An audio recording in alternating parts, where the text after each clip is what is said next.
In 1500 he took Samarkand from the descendants of Timur.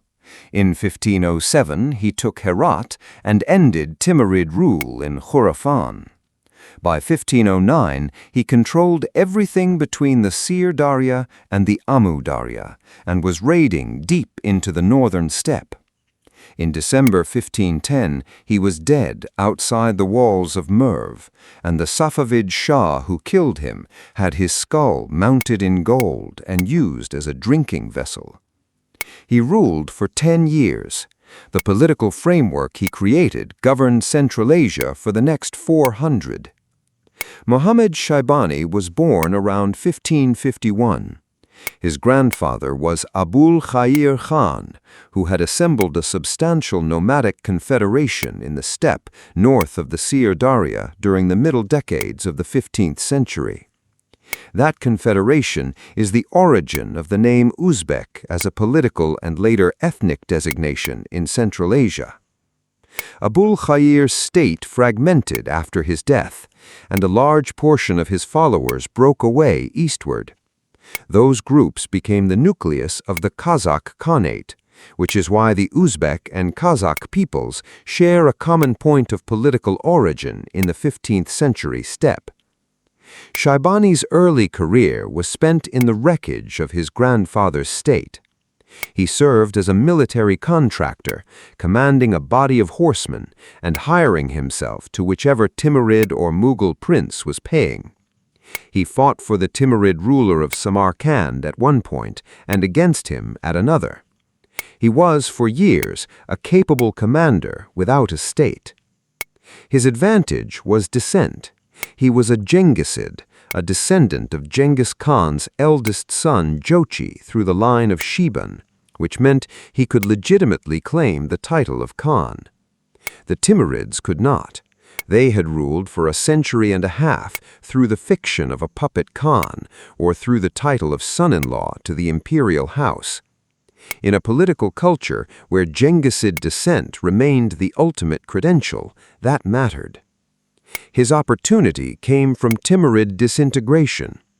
After the death of Sultan Abu Sa'id in 1469, the Timurid domain had split, and by the 1490s, the princes of Transoxiana were fighting one another continuously.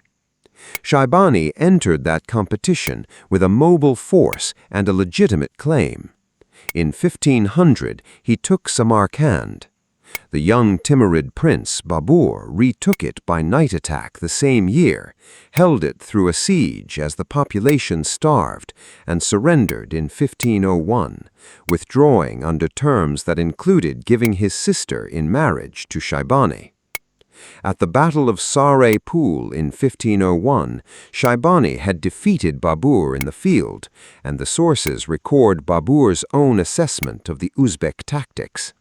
The systematic use of flanking attacks, the practice of charging while shooting from every rank, and the ability to withdraw in good order rather than scattering. Over the following years, Shaybani took Bukhara and consolidated Transoxiana. In 1503, he defeated the Mughal Khans who intervened against him. In 1505, he took Juarez. In 1507, he moved on Herat, which had been the capital of the Eastern Timurids and the great cultural center of the age, and took it. The Timurid state in Central Asia and Khurasan ceased to exist. The nature of the Uzbek conquest deserves a closer look because it was not a migration of a people into an empty land. Transoxiana in 1500 was densely settled, with established cities, functioning irrigation, and a population that had been Turkic-speaking for centuries. What arrived was a ruling group and its military following, drawn from the tribal confederation of the northern steppe, which inserted itself at the top of an existing society. The tribal names of that confederation, recorded in the sources of the period, subsequently attached themselves to communities across the region, and the resulting layer of tribal identity became a persistent feature of Central Asian social organization. The administrative system the Shaybanids operated combined steppe and settled traditions in a way that historians have examined closely. Territory was distributed among members of the ruling clan as appanages, with each holder governing his portion and commanding its revenues. And seniority within the family determined who held the title of Khan. This was a Genghisid inheritance applied to an urbanized agricultural region, and it produced the same result it had produced for earlier dynasties, repeated fragmentation, since every adult male of the lineage had a claim and the resources to press it. The chronicles of the 15th century record almost continuous internal conflict alongside the external wars. Religious institutions carried more weight in this period than in most. The Naqshbandi Sufi order, which had emerged in Bukhara in the 14th century, became closely bound up with political authority under the Uzbek Khanates. Its leading figures held enormous landed wealth through endowments, mediated between rulers and populations, and at certain points functioned as effective political actors in their own right. Khoja Ahrar, who died in 1490, had exercised that kind of influence under the late Timurids, and his successors continued to do so under the new dynasty.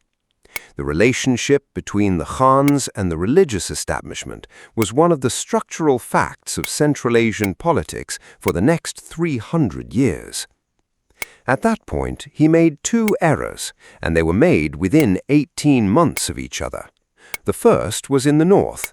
In 1508 and 1509, he campaigned against the Kazakh Khanate in the steppe, which was ruled by descendants of the same confederation his grandfather had led. The campaigns went badly. In 1510, he suffered a serious defeat at the hands of the Kazakh ruler Qasim Khan, and the sources indicate the loss of a substantial part of his cavalry. The second was in the west. Shah Ismail I had founded the Safavid state in Iran in 1501 and was expanding rapidly. Shaybani was a firm Sunni and Ismail an equally firm Shia, and the correspondence between them, which survives in the chronicle tradition, is openly insulting on both sides. Shaybani raided into Safavid territory. Ismail invaded Khurasan in 1510, moving fast. Shaybani was at Herat with a weakened force. His main army was in Transoxiana and could not reach him in time. He fell back to Merv in what is now Turkmenistan and shut himself inside the walls to wait for reinforcements from his relatives. Ismail besieged Merv for about a month and could not take it. Then he withdrew in what the sources describe as a feigned retreat. Shaybani, believing the siege broken, came out in pursuit. Once his force was far enough from the walls to be unable to return, the Safavid cavalry turned and enveloped it.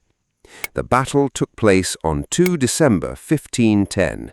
Shaybani's army was destroyed. He was killed attempting to escape.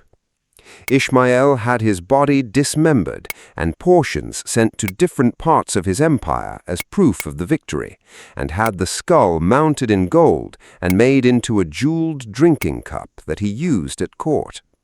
Shaybani was 59. The Uzbek position in Khurasan collapsed, and Babur made one final attempt to recover Samarkand with Safavid help in 1111. He entered the city, but the price of Safavid support was the acceptance of Safavid religious forms, which cost him the loyalty of the population, and he was driven out within months by Shaybani's nephew, Ubaidullah Khan. That expulsion settled the map of Central Asia. The Uzbek dynasties held Transoxiana, the Safavids held Iran, Babur went south to Kabul and then to India. The frontier between the Turkic Sunni north and the Persian Shia south, established in these years, became one of the durable divisions of the region. What Shaybani built survived him in institutional form. The Khanate of Bukhara, ruled by his Shaybanid relatives and then by successor dynasties, governed Transoxiana until the Russian conquest in the 19th century. The Khanate of Khiwa, established in Khwarezm in 1511 by another branch of the same Shaybanid line, governed the lower Amudarya on a comparable timescale. The Khanate of Kokand, founded in the Fergana Valley in the early 18th century, completed the pattern. These three states are the direct political ancestors of the modern republics of the region. The three Khanates that emerged from this settlement each had a distinct character shaped by geography. Bukhara controlled the Zarafshan Valley and the richest agricultural land, and it retained the region's principal religious and scholarly institutions. Khiwa sat on the lower Amudarya, dependent on a fragile irrigation system and bordered by desert and by the Turkmen tribes of the Karakum. Kokand, established later in the Fergana Valley, grew rapidly in the 18th and early 19th centuries on the strength of agriculture and of the trade routes running east toward the Tarim Basin. Their rivalry with one another was continuous, and it was continuous when the Russian Empire began moving south. The Shaybanid period also produced a substantial cultural revival, contrary to a persistent assumption that the Uzbek conquest was purely destructive. Under Abdullah Khan II, who ruled from 1583 to 1598, Bukhara saw extensive construction, including madrasas, caravanserai, bridges, and covered market domes that still stand. The Bukhara school of manuscript painting developed from artists who had trained at Herat, and its output is substantial. History writing, poetry in both Persian and Chagatai Turkic tongue, and religious scholarship all continued.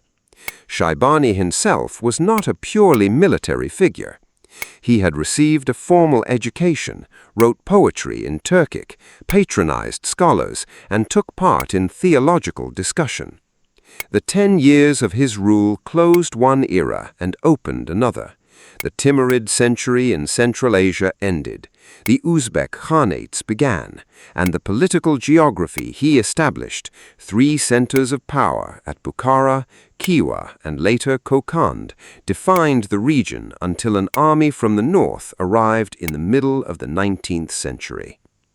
History isn't just the past, it's the record of how the present came to be. Comment below with the dynasty or period of Central Asian history you would like covered next. If this kind of documented, source-based history speaks to you, consider liking and subscribing so more of it can reach you. This video uses AI-generated audio and visuals for educational purposes only.